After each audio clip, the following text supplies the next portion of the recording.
அஸ்ஸலாமு அலைக்கும் ஃப்ரெண்ட்ஸ். இது என்ன செடின்னு பார்க்குறீங்களா? இதில் எக்கச்சக்கமான சத்துக்கள் இருக்குங்க. இதுதான் மின்னல் கீரைன்னு சொல்லுவாங்க. பசுமுன்னை, முன்னை செடின்னு சொல்லுவாங்க, மின்னிலைன்னு சொல்லுவாங்க. எக்கச்சக்கமான மருத்துவ குணங்கள் இந்த கீரையில் இருக்குங்க. நோய் எதிர்ப்பு சக்தி அதிகமாக இருக்குது.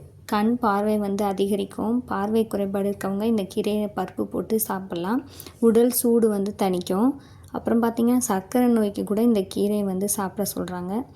மூலம், வாயு தொல்லை இது எல்லாமே பிரச்சனைகளும் நீங்கிறதுக்கு இந்த கீரை ஹெல்ப்ஃபுல்லாக இருக்குது. இந்த மின்னலையை பார்த்திங்கன்னா ரசம் வச்சு சாப்பிட்லாம், காரக்குழம்பு வச்சு சாப்பிட்லாம். எங்கள் ஊரில் புளிக்குழம்புன்னு சொல்லுவாங்க. பொரியலாகவும் கீரை நம்ம நார்மலாக செய்வோம்ல பொரியல், அது மாதிரியும் பொரியல் பண்ணி சாப்பிட்லாம்.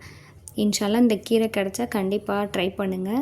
ரொம்பவே நல்லது. குழந்தைங்களுக்கும் கண்டிப்பாக பருப்பு போட்டு செஞ்சு கொடுத்தீங்கன்னா சூப்பராக இருக்கும். இவ்வளோ பெனிஃபிட் இருக்க கீரையை கண்டிப்பாக உங்கள் ஃபுட்டில் சேர்த்துக்கோங்க. யாருக்கெல்லாம் இந்த கீரை முன்னாடியே தெரியும்னு கமெண்ட்டில் சொல்லுங்கள் ஃப்ரெண்ட்ஸ். அஸ்ஸலாமு அலைக்கும். நெக்ஸ்ட் வீடியோவில் பார்க்கலாம்.